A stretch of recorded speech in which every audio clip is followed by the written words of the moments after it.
একবার ভাবুন তো, যদি গল্পের বইয়ের লেখা চরিত্ররা জীবন্ত হয়ে ওঠে এবং আপনার চোখের সামনে হাজির হয়, তাহলে কেমন হবে? হ্যাঁ ভিউয়ার্স, আজকে যে সিনেমার গল্পটি আপনাদের শোনাবো তার কাহিনীটি অনেকটা ঠিক এই রকম।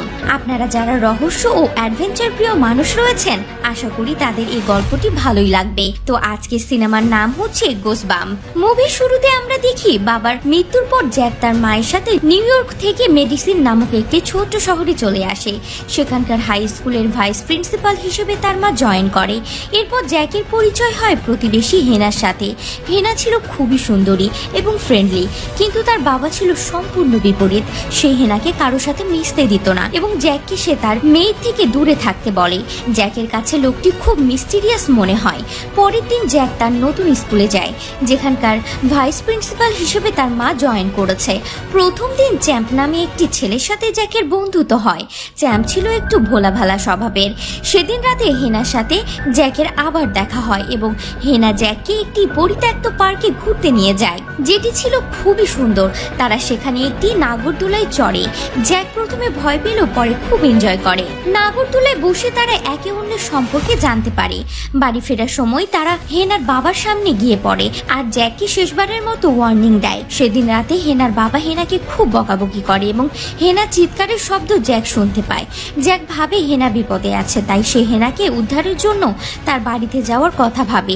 তার মাথায় একটা আইডিয়া আসে। জ্যাক মিথ্যে ফোন কল দিয়ে হেনার বাবাকে বাড়ির বাইরে বের করে দেয় এবং তার বন্ধু চ্যাম্পের সাহায্য নিয়ে হেনাদের বাড়িতে ঢুকে পড়ে। তারপর ঘরে গিয়ে তারা আলমারি ভর্তি নানান রকম বই দেখতে পায়, যেগুলো ছিল আইনস্টাইন নামক একজন লেখকের এবং সবই ছিল লক করা। কৌতূহলবশত তারা টেবিলের ওপরে রাখা চাবির মাধ্যমে একটি বই আনলক করে। ঠিক এই সময় হেনা ঘরে ঢোকে আর তাকে দেখে তারা আচমকা দুজনে ভয় পেয়ে যায় আর হাতে থাকা বইটি মাটিতে পড়ে গিয়ে খুলে যায়। হঠাৎই একটি আশ্চর্য কাণ্ড ঘটতে শুরু করে।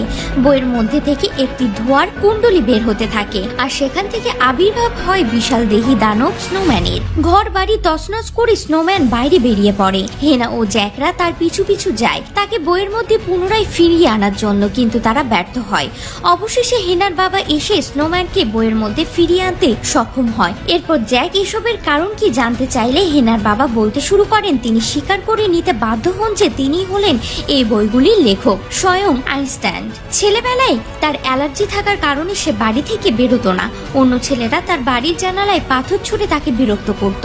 সে ভীষণ একা বোধ করত। তখন সে একাকিত্ব কাটানোর জন্য বিভিন্ন আজগুবি গল্প লিখতে শুরু করে। গল্পের চরিত্রে রাক্ষস, দানব ইত্যাদিকে সে তার বন্ধু বানিয়ে নেয়। কিন্তু একটা সময় পর দেখা যায় যে তার লেখা চরিত্রগুলি জীবন্ত হয়ে বইয়ের বাইরে বেরিয়ে আসতে শুরু করেছে। এজন্য সে তার সমস্ত বইকে লক করে রাখত।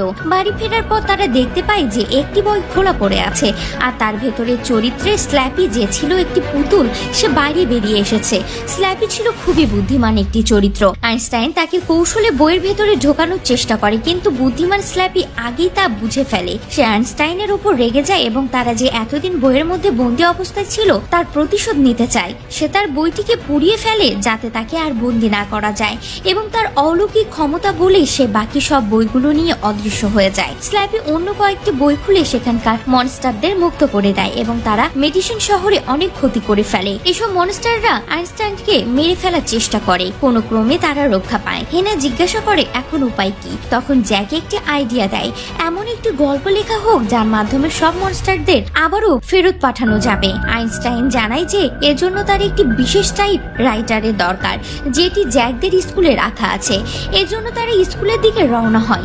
যাওয়ার পথে তারা নানান রকম মনস্টার দ্বারা আক্রান্ত হয় ও অনেক সমস্যার সম্মুখীন হয়। হেনার দেখানো শর্টকাট দিয়ে কবরস্থানের মধ্যে দিয়ে তারা স্কুলের দিকে যায়। যাওয়ার পথে হেনার গায়ে চাঁদের আলো পড়ে এবং দেখা যায় যে তার শরীর চাঁদের আলোতে উজ্জ্বল হয়ে উঠছে এবং আস্তে আস্তে মিলিয়ে যাচ্ছে। চাঁদের আলো সরে যাওয়ার সাথে সাথে আবার সব ঠিক হয়ে যায়। অবশেষে তারা হাই স্কুলে পৌঁছে জ্যাক আইনস্টাইনকে জিজ্ঞাসা করে হেনার এই অদ্ভুত আচরণের বিষয় কি। তখন আইনস্টাইন জানায় যে হেনা কোনো মানুষ নয়, সেও অন্য মনস্টারদের একজন চরিত্র। তাকে স্পেশাল করে বানানো হয়েছে কারণ একসময় আইনস্টাইন একা বোধ করতো, সেজন্য তার একাকিত্ব কাটানোর জন্য একজন সঙ্গী হিসেবে হেনাকে তৈরি করে এবং সে হেনাকে হারাতে চায় না। টাইপরাইটার খুঁজে পাওয়ার পর আইনস্টাইন লিখতে শুরু করে আর বাকিরা এ সময় স্কুলের সবাইকে সতর্ক করার চেষ্টা করে, কেননা স্কুলে তখন ডান্স পার্টি চলছিল। হেনা জানায় সে কখনো হাই স্কুল ডান্স পার্টি দেখেনি এবং তার ডান্স করার খুব ইচ্ছা আছে। জ্যাকরা তখন সবাইকে সতর্ক করার চেষ্টা করে জানায় যে সারা শহর মনস্টারদের কবলে, একমাত্র তারাই এখন সুরক্ষিত আছে, কিন্তু তাদের কথা কেউ বিশ্বাস করে না যতক্ষণ না কোনো মনস্টার তাদের উপর আক্রমণ করে। সবাই ভয়ে ছোটাছুটি করতে শুরু করে দেয়। স্ল্যাপি বাকি মনস্টারদের বই থেকে মুক্ত করে দেয় এবং সে সব বইগুলো পুড়িয়ে নষ্ট করে দেয়। সব মনস্টার মিলে স্কুলের উপর হামলা শুরু করে।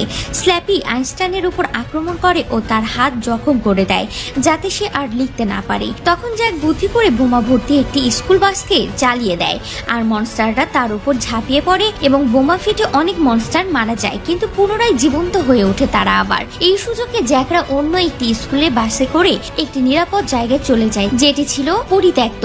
এরপর আইনস্টাইনের হাত যখন থাকে সে মুখে বলতে থাকে আর জ্যাক টাইপরাইটারে লিখতে থাকে, কিন্তু লেখা শেষ করার আগে স্ল্যাপি সেখানে পৌঁছায় এবং একটি বই খুলে বিশেষ একটি মনস্টারকে মুক্ত করে যে তার সামনের সবাইকে তার মধ্যে টেনে নেয়। স্ল্যাপি এতদিন বইয়ের মধ্যে আটকে থাকার প্রতিশোধ নেওয়ার জন্য আইনস্টাইনকে শাস্তি দিতে চায়, তাকে বোঝাতে চায় যে বইয়ের মধ্যে আটকে থাকতে তার কতটা কষ্ট হয়েছিল। আইনস্টাইন জ্যাককে লেখাটি শেষ করার কথা বলে নিজে মনস্টারের মোকাবেলা করতে যায়। এদিকে জ্যাকরা উঁচু নাগরদোলার উপরে উঠে লেখা চালাতে থাকে, অন্যদিকে আইনস্টাইন মনস্টার তার মধ্যে টেনে নেয় ও মেরে ফেলার চেষ্টা করে। জ্যাক লেখা শেষ করে, সেখানে লেখা ছিল যে আইনস্টাইনের লেখা সমস্ত চরিত্র একে একে বইয়ের মধ্যে ঢুকে মিলিয়ে যাবে। টাইপরাইটারের মধ্যে থেকে পেজটি নিয়ে একটি বইয়ের মধ্যে রেখে দেয় তারা। এ সময় কয়েকটি মনস্টার তাদের আক্রমণ করে। শেষ মুহূর্তে বইটি খোলার সময় জ্যাকের মনে পড়ে অন্য সব মাস্টারের সাথে হেনা ও বইয়ের মধ্যে ঢুকে যাবে, যেহেতু সেও একটি কাল্পনিক চরিত্র। জ্যাক হেনাকে খুব ভালোবাসতো, তাই সে বই খুলতে দ্বিধাবোধ করে। তখন হেনা জানায় যে সে সবকিছু জানে এবং এছাড়া আর কোনো উপায় নেই। হেনা বইটি নিজের হাতে খুলে দেয় আর একে একে সব মনস্টার বইয়ের মধ্যে ফিরে যেতে থাকে। জ্যাক হেনাকে জাপটে ধরে থাকে।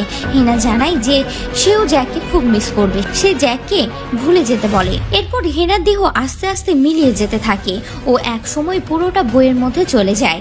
সবাই খুব দুঃখ পায়। পরের দৃশ্যে দেখা যায় স্কুল পুনরায় শুরু হয়েছে এবং আইনস্টাইন একজন পরিবর্তিত টিচার হিসেবে স্কুলে জয়েন করেছে। শেষে জ্যাক আইনস্টাইনকে জিজ্ঞাসা করে যে সে হেনাকে মিস করে কিনা। তখন আইনস্টাইন একটি সারপ্রাইজ দেয়, দেখা যায় পাশে হেনা দাঁড়িয়ে আছে।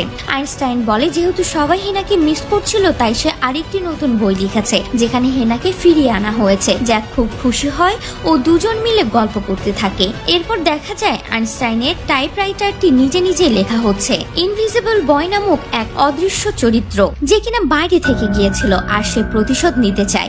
এভাবেই সিনেমার পরিচালক পরবর্তী পর্বের জন্য একটি সূত্র রেখে গিয়েছেন।